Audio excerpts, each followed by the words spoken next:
All right, welcome back, everybody. This is the No Money Real Estate Podcast, and I have an incredibly important show for you today. And I think this will be one of the most entertaining shows that I've ever had the fortune to do, because today I'm joined by my friend Navtaj Chandhoke, who is a 38-year real estate professional, probably more than that. We're going to talk about what we should expect in the next year in real estate investing in Canada and several things that you don't know. We're going to get started right after this.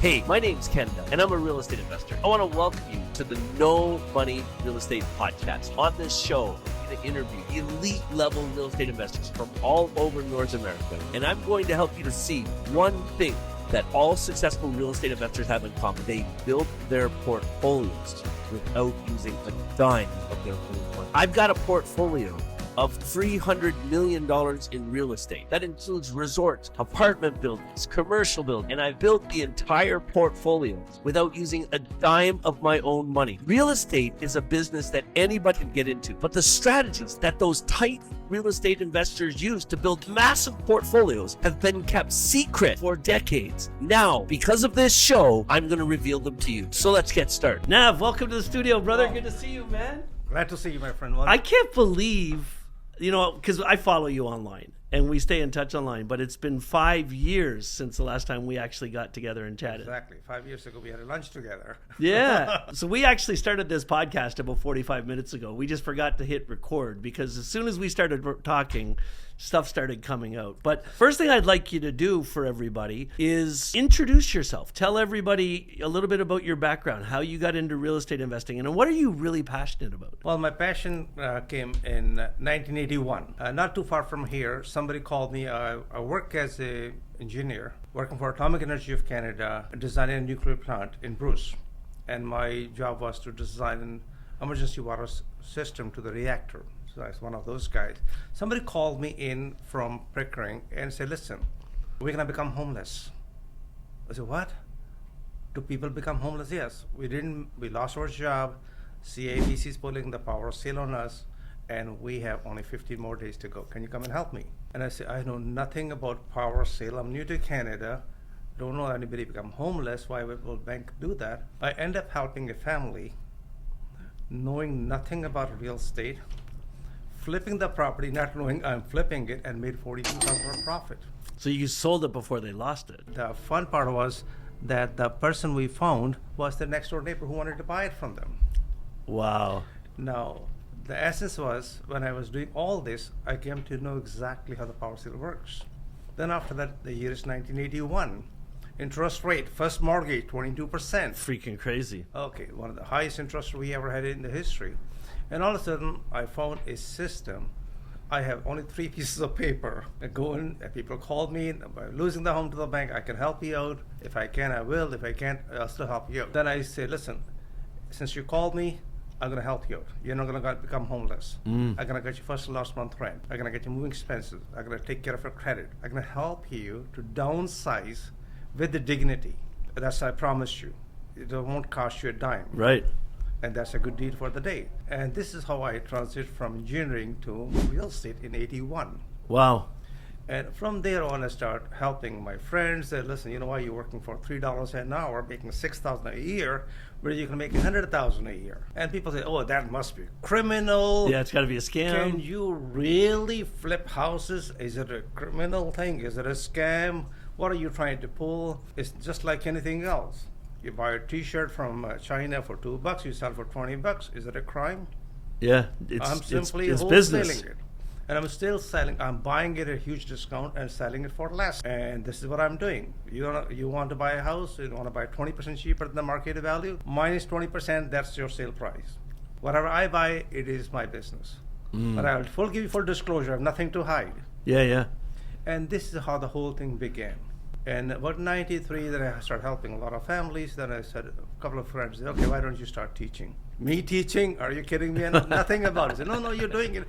I said, all I have a cookie cutter approach. The fun part was, the most challenging part was, when I started doing it, everybody said, oh, I don't think so. I went to about 12 different lawyers. Everybody said, are you crazy? I said, that's my name. Are you stupid? That's my second name. Are you dumb? I said, that's my family name. Okay, whatever you want to call me. But the funny thing is, eventually I met a lawyer. He said, no, every contract is assignable. And he said, I can explain to you how to work with it. And that lawyer helped me out. Then all of a sudden, a lot of gates open up. Every lawyer in the city want to work with you.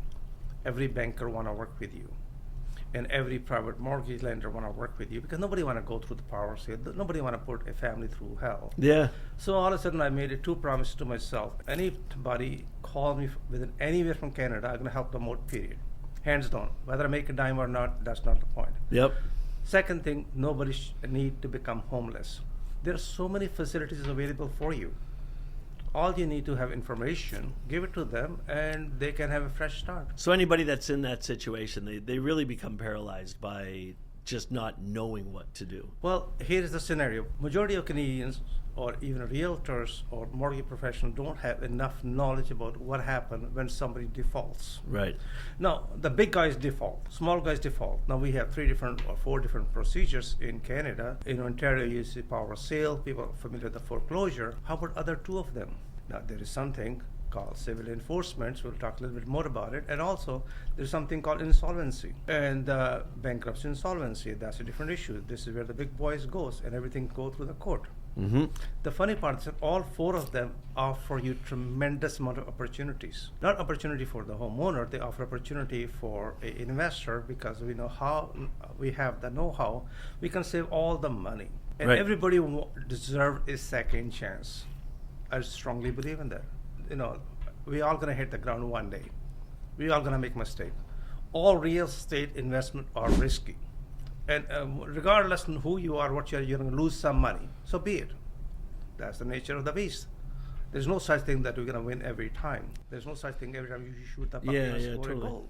So be You, it. you know, I'm listening to you, and I'm being reminded how much you actually know about real estate. You know, there's some people out there that call themselves the godfather of real estate, the uncle of real estate. You should be the god of real estate because you know it that well. If you were thinking about people that were brand new, regardless of what they did before, maybe they had a job, maybe they had a business, but they were just getting into real estate, what would you advise them to start by doing? What type of real estate would you tell them to get into? Number first thing I would suggest, they must invest in their own self, education. Come to Ken Dunn, attend his seminars. He offered tons of information for free. Then he offered you those incredible opportunities. Hey, you want a hand-holding? He had opportunity for you. Just go for it. Third thing is, don't just go in with a greed factor. Don't go in because everybody's doing it. It's a herd mentality. Yeah. You're gonna get hurt, period. Just like Warren Buffett say, you know, when the tide is high, nobody knows. When the tide goes low, we know who was swimming naked. Yep. And that happens all the time. Education is the most important part of it. 3 aspects of real estate. Number 1, taxes. Investment properties shall never be done with your own capital.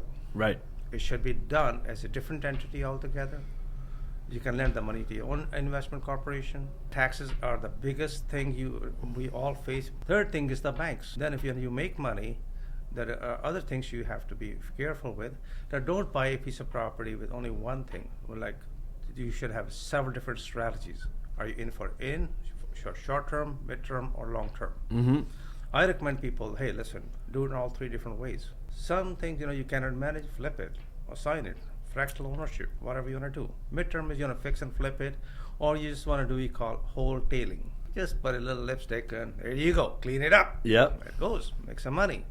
The third one is you want to buy and hold forever. 10 year, 20 year, 30, until the property has multiplied 10 times, 20 times, or 30 times. So I say something a lot that sounds like it's contradicting what you're saying, but I don't think it actually is. So I tell people, whenever you're getting into any type of real estate deal, don't ever get into a deal unless you know how you're going to get out of the deal. But you said something that was just different. You said there's all kinds of options, but I think what you're telling me is know what your options are, because you might have a plan to sell this property, but if market tanks when you're in the middle of selling it and you can't sell it, know what your other options are. Exactly. So what you're talking about is called multiple exit strategies. So don't have only one door to get out. Have multiple options. Have your preferred way, but know what the backups are. Exactly. Now, here is something very cute, and a lot of people are going to find it very fascinating.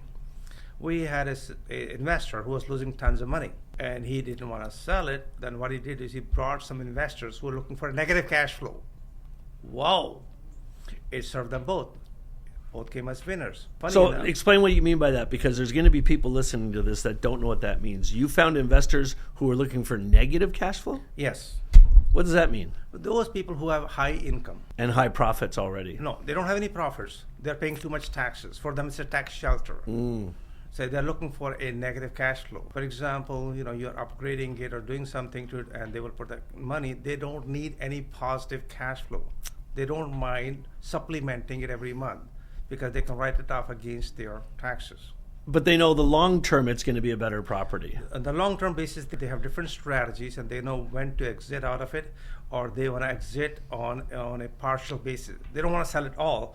They will sell the 10% share, 20% share, depending upon exactly how the finances is going to be. So I know you really believe that if somebody's brand new, house flipping is a really good option for people because they can make some cash at the same time as they're doing it. But what fascinates me about you is the thought that you've put into and the ways you've figured out to really find incredibly discounted properties. Well, this is about 20 different techniques in Canada. And one thing I'd like to share with you. And you're going to challenge me. I want you to challenge me how to buy properties in Canada at 97% discount. Legally, morally, ethically. And you can go home and sleep like a baby. Are you going to tell us right now how to do this? Yes, I can. Okay. Here's the best part of it. People heard about the tax liens. Yep. In 10 different provinces, 3 territories, we have the same law under the Municipal Act. So let's talk about Ontario. Municipal Act 2001. It says very clearly, if you're a property owner, your property taxes are approximately 1% of its value. Second year, third year, the city have the right to sell your property asking the minimum bid of 3%. Only the amount of taxes owing. Hundreds of thousands of properties go for sale every year, all across Ontario, all across Canada. There is a lot of things you have to be careful. One mistake is too many. Most of the properties are free and clear. Really? Otherwise, the bank will not let it go to tax sale. They'll take it over themselves and do a foreclosure sale. Every time you make a mortgage payment to a bank, you're paying principal, interest, and taxes. Yeah. Because the bank's going to say, I'm going to pay the taxes. Anybody who's a lender don't want to be on the second position with the tax man in Canada. So that's why you will see hundreds of property companies. So what happened to those people? There are great deals and at 97% discount. But again, it doesn't come that easy. You have to understand the in and out. You have to learn all the different strategies. You have to understand the law. Third thing, you need to have all the cash. And some deals you can close. Another part is that in Canada, the law is written in such a way to protect both parties. Okay. The law is to protect the banker, the cities, and of course the homeowner. In the wild, wild west, Eastern Canada, I call it, the laws are very favorable to the homeowners. Right. In the Eastern Canada, Ontario is made for investors only. Why? Oh, a power sale is very fast. Foreclosure takes a long time. Same thing with tax sales. So in Ontario, you bought a property, and you have 10 days, you can't do nothing about it. After 10 days, the property is yours if they don't come back. In BC, they have 1 full year. Let me tell you an interesting story. 2014, a condo in Vancouver, market value $370,000, sold for auction for $1,600. $1,600? Yes. Wow. Now the owner had 1 year to come back. But just imagine there was no other bidder. You're the only one. Yeah. I say, I got $1,600 right here. Here's the cash, here's the proof, and that's my final offer. So that's how it works. Do you ever know what happened there? Did he pay the $1,600 and the owners came back and claimed it? Came back. No, we teach investors to find the owner and pay it back and buy it from the owner. And give the owner more money. Otherwise, you're going to get nothing. Oh, wow. The owner becomes homeless. They lost everything. They're going to get nothing out of it. If the cities sell the property for the amount of taxes owing, the owner get nothing. Hold on. Let me just make sure I caught that right. Okay. So in British Columbia, the owner has a year Yes. to get his property back. So Okay, if it goes to 10 days. So in BC, if somebody goes to a tax sale and their place is sold for $1,600, they can Right. come back in a year. Right. And what do they have to pay to get that property $1,600. back? All the taxes they're owing back. That's it. They just have to pay those taxes. That's it. So you'll see that happening. You'll go find the owner. Exactly. And you'll cut a deal with the owner. Exactly. And say, I'll give you 50 grand for that property. No, I'm gonna say I'm gonna give you a lot more. Listen, buddy, you're gonna get nothing. Your condo worth 370. How about I offer you half the money today and problem's over? 150 grand. I'll give half the money, 50 cents on a dollar. Would that be good? Or you'd rather get nothing or 150,000? I'll write you a check. I got 1 year to figure out the money. That's fascinating. You could create a whole business around that. Exactly. Well, there are a lot more opportunities. The same thing, well, we're going to go a little bit further when we talk about civil enforcements. Now, that's a very scary part of it. Now, majority of Canadians think, oh, when you own a property, your obligation is toward the mortgage. No, sir. You have signed your name. What does that mean? Now, people have credit card debts. Mm-hmm. Credit card. Now, this is the number one industry in the universe. They spend more money on the advertisement, but you do not know that. Sure. Okay, credit card, Amex, you name it, MasterCard. You got a credit card. Yep. In Ontario.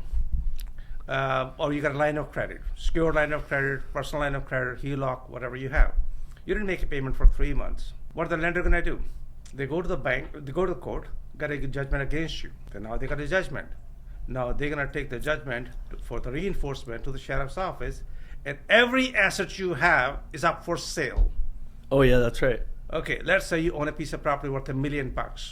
Yep. You owe $10,000 to ABC Credit Company. They'll sell your house for $10,000. They're going to auction your house for $10,000, but they have some guidelines. Now, under the Ontario, there's something called Sheriff's Land of Sales. Under the Civil Enforcement Act, it's a proper act, and they give you the guidelines. And the judge wanted to be careful, and some of these things will simply go in an auction. You can go in the auction, you can start bidding. Like every time I go in a bidding, I'm a stupid and funny guy. And Are the auctions all done online now? No, in person. Oh, wow. Most of them are in person now, but otherwise it was at one time online.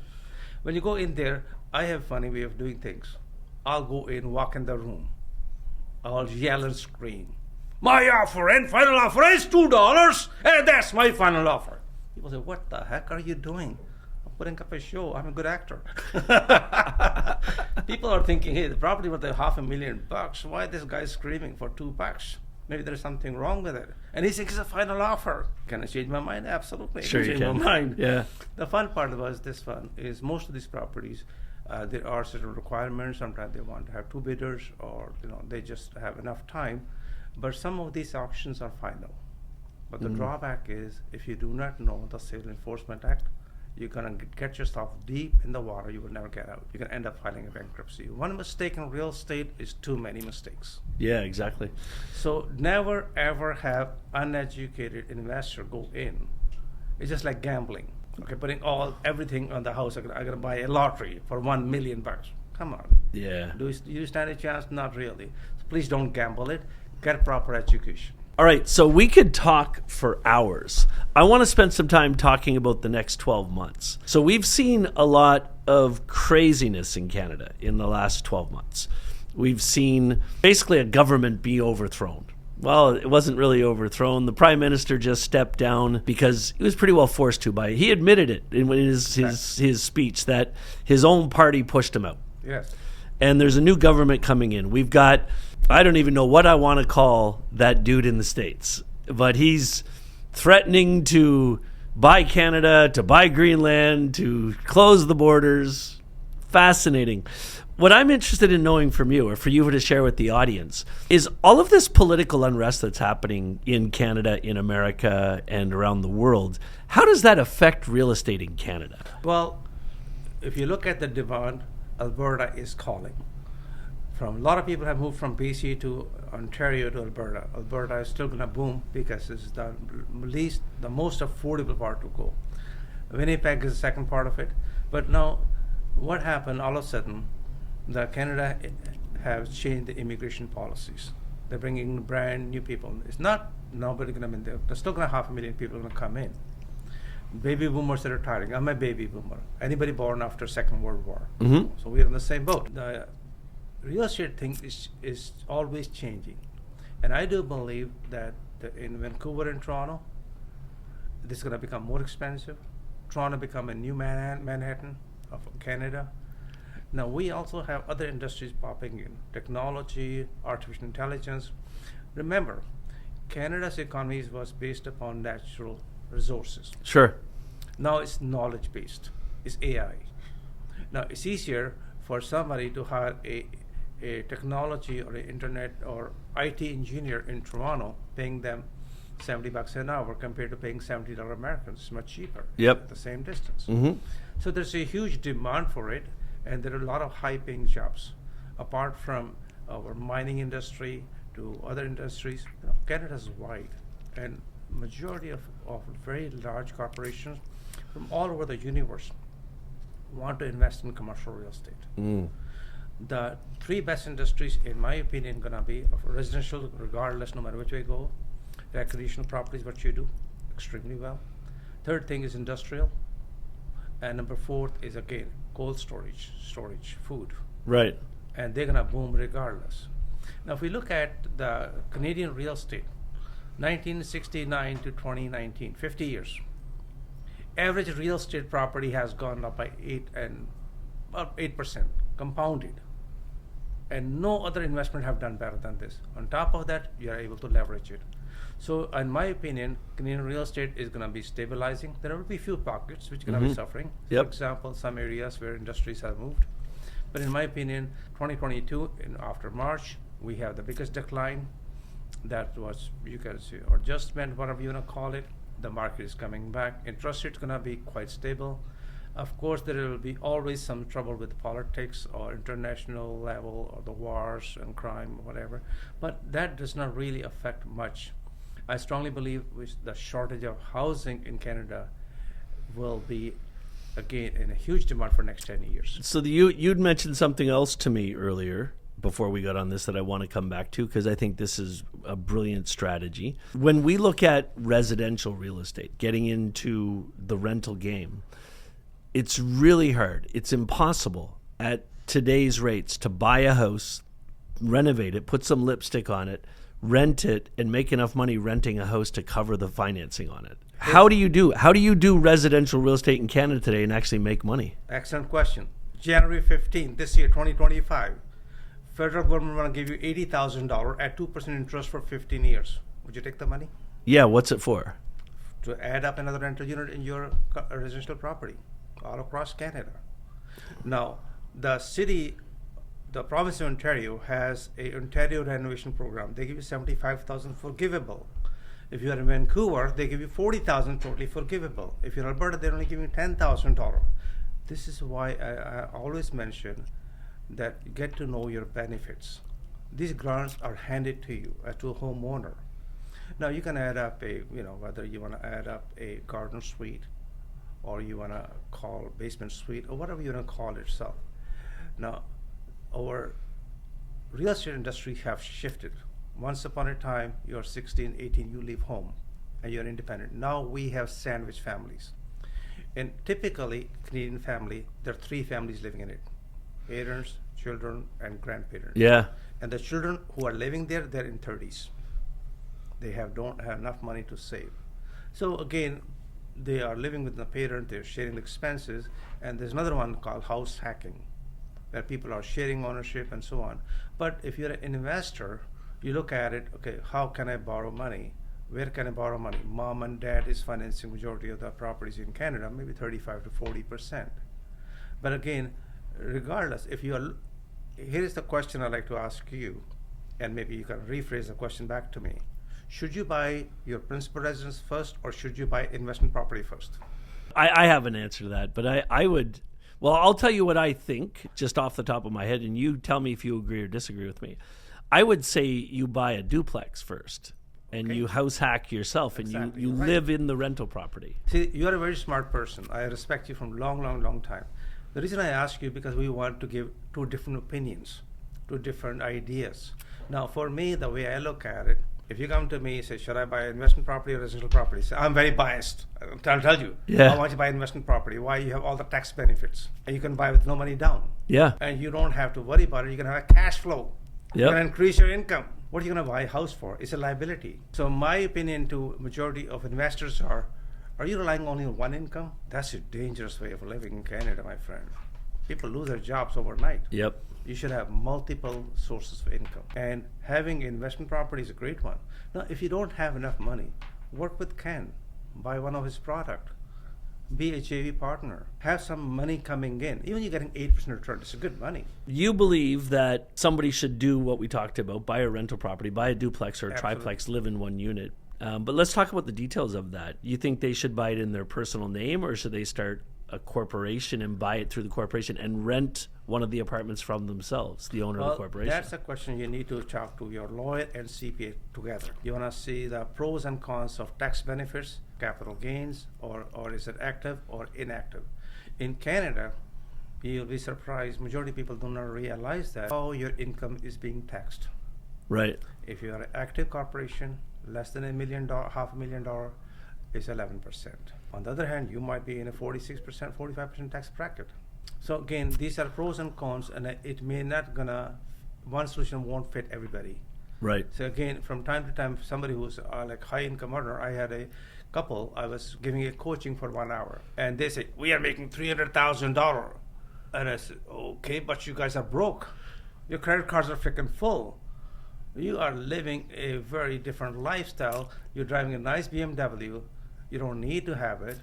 It's just to show off. You live in a big house, there are big parties, eat, drink some coffee for $5, and you're totally broke. And then you're going to remain broke for the next 10 years. Yep. Oh, but we have a job. I say, what guarantee do you have? You have a job tomorrow. Google have introduced all the AI and everybody else. Your IT job will be disappear. What happened? Yep. I also have to bring them back, and they say, listen, you need to have some assets. Income producing assets. They say, what the heck is that? Tangible. What do you mean tangible? Tangible income producing. And then they realize it and say, how can we do that? And the fun part was they were able to qualify, and they're able to get 100% financing. Here's another part of it. Again, I want to talk to you. We didn't discuss at all. A lot of our students, whether yours or mine, you teach a lot, that they think they cannot get 120% financing from the bank. Legally, morally, ethically, full disclosure, no hanky-panky ever. Don't even think about it. Now, our program is called Purchase Plus. Yep. Okay. So Purchase Plus program is approved by CMHC. It's available all across Canada. You buy a piece of property worth $100,000, you need about $20,000 worth of repair. You only have 5% down. You tell the bank, hey, listen, this is what I'm going to do, and the bank will finance 120% with 5% down. Yep. And now this is the cheapest way to borrow money in Canada is always a first mortgage. Always a first mortgage. Second thing, take full advantage of it. There's so many programs available. You're a first-time home buyer, check with the city. Hey, is there any forgivable down payment available for me? Is there any land transfer tax? Is HST refundable? There are many different techniques to it. And fun part of this one right now, today, as we speak, Ford just announced from province of Ontario. Premier Ford said, listen, today I'm going to issue that if you are going to do something in your house and it's going to be energy saving, I'm going to give you a grant. Wow. And, there are a lot of programs available. There are about 250 different grants available for Canadian real estate homeowners and investors. And the fun part of this one, I wrote a book. I don't sell it for less than $250. This small book is saving $50,000. But it's got every grant in Canada listed in that book. And some of these grants have expired, and they'll really come back. Listen, Nav, we've run out of time, but people are going to want to keep talking to you. You've just tipped the iceberg here. What do you want me to give them? How do you want people to get a hold of you if they're interested? Well, the best thing to get hold of me is on WhatsApp, 1-416-409-7300. Text me anytime. You get a quick reply. And as a special thanks to Ken, we're going to send you a special gift. You can join our networking meeting at no cost. Oh, that's amazing. Yeah, just say Ken Dunn have referred me. So we're going to put this in the show's notes, but the number to WhatsApp him is 416-409-7300. Listen, I've had a chance to meet some of the biggest names in real estate in the world, but in this country, in Canada, I know very few people that know much about this game as the man we're talking to right now. Nav, thanks for being here, so much. brother. Appreciate it, Ken. Good to see you as well. If you guys are interested in chatting with the man, then WhatsApp him. He's one of the only people I know of his stature that will take the time to talk to anybody that reaches out to him. And if you love the No Money Real Estate Podcast, then do me a favor, subscribe to the channel on YouTube, get into the podcast show, give us that 5-star review, and we'll keep bringing you these fun and amazing shows. We'll see you next time.